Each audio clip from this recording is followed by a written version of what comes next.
আসসালামু আলাইকুম সুপ্রিয় দর্শক, আমরা আজকে একজন ক্যান্সার জয়ী সাক্ষাৎকার নিব। আমাদের ক্যান্সার জয়ী, ওনার নাম সাহারা খাতুন। 2011 সালে তিনি সার্ভিক্স ক্যান্সার বা জরায়ু মুখ ক্যান্সারে আক্রান্ত হন এবং পরবর্তীতে তার ক্যান্সারটি ফুসফুসেও দেখা দেয়। তো সাহারা খাতুন আন্টি যথাযথভাবে চিকিৎসা গ্রহণ করেন এবং বর্তমানে তিনি নিয়মিতভাবে ফলো আপে রয়েছে। তো এখন পরীক্ষা নিরীক্ষার মাধ্যমে তার পেটে বা বুকে বা ফুসফুসে কোথাওই ক্যান্সারের কোনো অস্তিত্ব পাওয়া যায়নি। অর্থাৎ তিনি 15 বছর ধরে তিনি স্বাভাবিক আছেন এবং তিনি নিয়মিত ফলো আপ করে যাচ্ছেন। তিনি একজন ক্যান্সার জয়ী। বর্তমানে তার শরীরে ক্যান্সারের কোনো উপাদান নেই। আমরা আজকে তার মুখেই তার অভিজ্ঞতার কথা শুনব। আন্টি, আসসালামু আলাইকুম। আপনি কেমন আছেন? ভালো আছি বাবা, আলহামদুলিল্লাহ, খুব ভালো। এই যে আপনি যে 15 বছর ধরে ভালো আছেন, আল্লাহ খুব যথেষ্ট ভালো রেখেছেন। তাহলে সাধারণ মানুষের উদ্দেশ্যে আপনি বলেন যে তারা তো মনে করে ক্যান্সার হলেই আর চিকিৎসা নাই, তাদের উদ্দেশ্যে বলেন। আপনি তো দেশেই চিকিৎসা নিয়েছেন। দেশেই নিয়েছি। আচ্ছা, তাহলে বলেন যে অন্যরা কি করবে, তারা ক্যান্সার হলে কি করবে? তারা চিকিৎসা নেবে, দ্রুততম সময়ে চিকিৎসা নেবে। আপনাকে দেখে আমরা অনুপ্রাণিত হচ্ছি যে আপনি ভালো আছেন এত বছর ধরে।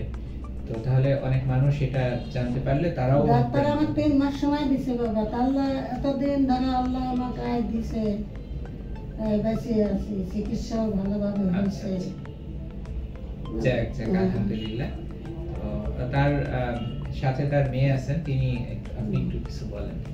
মার যখন ক্যান্সার ধরা পড়ে তো তখন মানে আমরা বুঝতে পারি নাই, আমরা কেউ বাসায় থাকতাম না। হঠাৎ তার খুব জ্বর আসতো, মাঝে মাঝে জ্বর আসতো, পেটে ব্যথা। হঠাৎ তাকে ডাক্তারের কাছে নিয়ে যাওয়া হয় এবং তখন মানে টিউমারটা সে ফেটে গেছে, ইমিডিয়েট তখনই অপারেশন করা লাগবে এমন অবস্থা।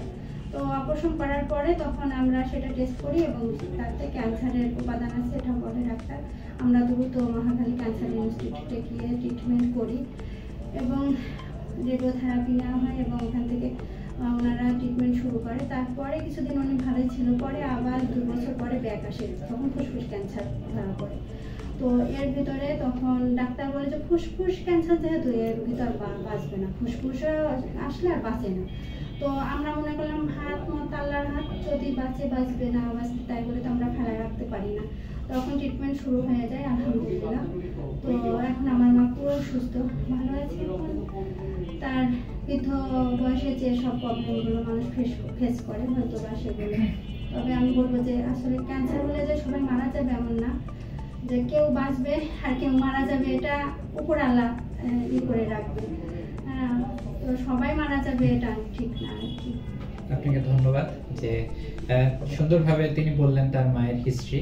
তো আরেকটা ইনফরমেশন আমি দিতে চাই যে তার পরিবারে ক্যান্সারের হিস্ট্রি রয়েছে অনেক। তার ছেলে লিভার ক্যান্সার, তার ছোট বোন সেও পেটের ক্যান্সারে আক্রান্ত ছিলেন, তার এক কন্যা, বড় কন্যা, তিনি স্তন ক্যান্সারে আক্রান্ত ছিলেন, তার বাবা হাড়ের ক্যান্সারে আক্রান্ত ছিলেন এবং তার ভাসুরের ছেলে তিনি জিহ্বার ক্যান্সারে আক্রান্ত ছিলেন। তো তিনি সুস্থ আছেন। তো তার একটি পারিবারিক ইতিহাসও আছে যে ক্যান্সার আক্রান্ত হওয়ার। তো আলহামদুলিল্লাহ, ক্যান্সারের পারিবারিক ইতিহাস বা ক্যান্সার অগ্রবর্তী অবস্থায় শনাক্ত হওয়ার পরও তিনি চিকিৎসা নিয়ে ভালো হয়ে গেছেন এবং তিনি আমাদের সামনে একটি জ্বলন্ত দৃষ্টান্ত যে ছড়িয়ে পড়া অবস্থায়ও ক্যান্সার থেকে মুক্তি পাওয়া যায়। তো প্রিয় দর্শক, আসুন আমরা ক্যান্সার সম্পর্কে অযথা ভয় না পেয়ে যথাযথভাবে দ্রুততম সময়ের মধ্যে ক্যান্সারের চিকিৎসা সম্পন্ন করি। আসুন আমরা নিজে সচেতন হই, পরিবার এবং সমাজকে সচেতন করি।